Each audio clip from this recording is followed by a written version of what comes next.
नमस्कार, आप देख रहे हैं डीपीके न्यूज। और आज हमारी डीपीके न्यूज की जो टीम है वो सीकर जिले की लोसर नगर पालिका में पहुंची है। और लोसर नगर पालिका में 28 जनवरी को है नगर पालिका चुनाव होने वाले हैं। तो इसी क्रम में जो वार्ड संख्या 35 है वहां से इस बार जो चुनाव मैदान में है निर्दलीय के रूप में गीता देवी उतरी है, जिनका चुनाव चिन्ह है बल्ला। और उनसे अपन खास मुलाकात करते हैं, विकास के कार्यों को लेकर के बात करते हैं। उन जो गीता देवी है उनके जो पति है महेंद्र रणवा, वो हमारे साथ खास मुलाकात में मौजूद है। सबसे पहले महेंद्र जी, आपका डीपीके न्यूज में स्वागत है। धन्यवाद।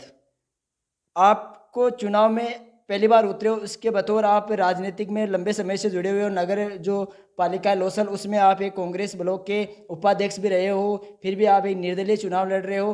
तो इस आपको किसने प्रेरणा या प्रेरित किया कि आपको चुनाव है वो निर्दलीय के रूप में लड़ना चाहिए? इसके लिए मुझे गांव के सभी लोगों ने, सभी समाज के लोगों ने बुलाया और मुझे कहा कि आपको ये चुनाव लड़ना चाहिए। गांव में कुछ समस्याएं हैं जो पिछले कुछ सालों से विकास नहीं हो पा रहा है, उसे करवाने के लिए लोगों ने मुझे प्रेरित किया। गांव के समाज के लोगों ने मुझे, हर समाज के, प्रत्येक समाज के लोगों ने मुझे प्रेरित किया, इसलिए मैं चुनाव मैदान में उतरा। आप जब चुनाव जीत जाते हो तो चुनाव जीतने के बाद में आपके जो विकास के कार्यों की बात करते हैं, और आपका जो गांव है रामपुरा वो आपके वार्ड नंबर 35 में आता है। तो आप विकास के कार्यों को लेकर के क्या प्राथमिकता रहेगी? विकास के कार्य के लिए जैसे सभी शिक्षा के संबंधी देखिए, सड़कें हैं, नाली है, सीवरेज है, जो भी समस्या है गांव की, सभी प्रमुख समस्याओं को ध्यान में रखेंगे। इसके अलावा जो छोटी छोटी समस्या है, जैसे पेंशन है, विधवा पेंशन है, किसी के आधार कार्ड, खाद्य सुरक्षा से ये राशन कार्ड नहीं जुड़ा हुआ है, जो भी समस्या है गांव की, छोटी से छोटी समस्या है। क्या साधारण गांव में छोटी समस्याएं ज़्यादा रहती है हर व्यक्ति की, वो आज उनकी समस्या नहीं होगी, वो मेरी समस्या ही होंगी। उनके लिए मैं काम करूँगा। महेंद्र जी, आप एक सामाजिक कार्यकर्ता भी रहे हुए हो। तो अपन जब युवाओं की बात करते हैं, और शेखावाटी एक ऐसा क्षेत्र है, लोसल नगर पालिका एक ऐसा क्षेत्र है जहाँ से हमारी भारतीय सेना में बहुत से युवा जाते हैं। आज उन युवाओं को कहीं ना कहीं एक कमी महसूस होती है खेल मैदान को लेकर के। तो आप खेल मैदान को लेकर के नगर पालिका के द्वारा ऐसा क्या कार्य करवाओगे कि अपने जो युवा है वो और भी ज़्यादा भारतीय सेना में जाए या फिर अन्य प्रतियोगिताएं परीक्षा में जाए? तो उनके लिए आप खेल मैदान की क्या व्यवस्था करवाओगे?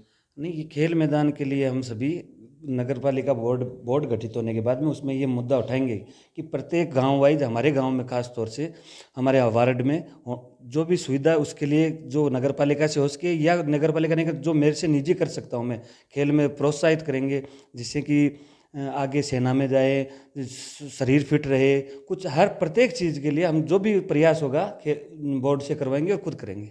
आपकी इस समय जो धर्मपत्नी है वो चुनाव मैदान में उतरी एक महिला है। आप महिलाओं को लेकर के या बालिकाओं की जब शिक्षा की बात करते हैं अपन, हाल ही में यहाँ जो पिछला बजट पारित हुआ था उसमें राज्य के सरकारी एक ये जो कॉलेज है उसका भी नाम आया है।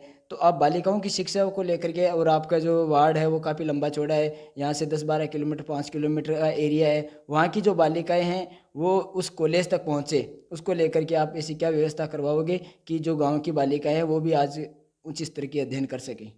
नहीं, शिक्षा के लिए बालिकाओं के विशेष तौर से हम ये मुद्दा उठाएंगे जहाँ साधन की व्यवस्था नहीं है। अगर पालिका कर सके तो सबसे पहले पालिका बोर्ड से करवाएंगे, वरना जहाँ साधन की हमारे वार्ड में नहीं है हम वहाँ साधन देंगे, शिक्षा के लिए उनको प्रेरित करेंगे जो उस शिक्षा में जा सके। इसके लिए हमने पहले भी प्रयास किए थे, पहले भी प्रयास करके हमने कॉलेज के लिए मांग उठवाई लोसल में, जो स्वीकृत भी हुई, राजस्थान सरकार ने उसे स्वीकृत किया। अब भी आगे भी हमारे गांव में हम शिक्षा को इतना बढ़ावा देंगे, कोई भी बालिका है या बालक कोई भी हो, जिसकी अगर वो गरीब है तो पैसे की सुविधा नहीं है तो उसमें मदद करें, आर्थिक मदद करेंगे। हम कुछ ऐसा गांव के लिए प्री प्लान करेंगे जो कि शिक्षा, स्वास्थ्य, ये मूलभूत मुद्दों में गांव हमारा स्ट्रांग हो, मजबूत हो। जो अभी देश में फैल रही है एक महामारी कोरोना, कोरोना के बीच में भी क्या आप अपने वार्ड के लोगों के बीच में रह करके उनकी समस्याएं सुनी थी क्या? नहीं, कोरोना के अंदर हमारे तो गांव गांव गांव में हम जुड़े हुए हैं। बीमारी होते हुए भी गांव में सभी, किसी की भी समस्या थी, किसी ने भी हमें कहा तो हमने कोरोना को आगे महत्व नहीं दिया, कोरोना से ध्यान देने, उन्हें समझाया कोरोना क्या है, लेकिन उनकी समस्याओं के लिए हमने कोरोना को बीच में मुद्दा नहीं बनाया, बहाना नहीं बनाया, और आप उनके लिए तैयार थे। गाँव के लिए चुनाव है और गाँव की जनता के लिए हम खड़े हुए हैं, उन्होंने हमें खड़ा किया है, इसमें कोई कोरोना का कोई मुद्दा नहीं है। आप अपने जो वार्ड नंबर 35 के मतदाता हैं, उनसे क्या अपील करना चाहते हो? मैं वार्ड नंबर 35 के सभी मतदाताओं से यही अपील करना चाहता हूँ कि जो पालिका का 28 तारीख को मतदान होना है उसमें अधिक से अधिक संख्या में पहुँचें और 2 नंबर निशान पर जो बल्ला चुनाव चिन्ह है उस पे अपने मत का प्रयोग करें और अपने सहयोगियों को भी मतदान के लिए प्रेरित करें, जिससे कि वार्ड नंबर 35 में आज जो विकास की कुछ कमियां रही है उन कमियों को पूरा करने का मौका मिले और मैं उनके लिए ये काम कर सकूं। ये हमारे साथ थे जो वार्ड नंबर 35 से निर्दलीय उम्मीदवार है गीता देवी, उनके जो पति है महेंद्र रणवा, जो इनका अब की बार जो नगर पालिका चुनाव होने वाले हैं 28 जनवरी, उसमें इनका चुनाव चिन्ह आया है बल्ला।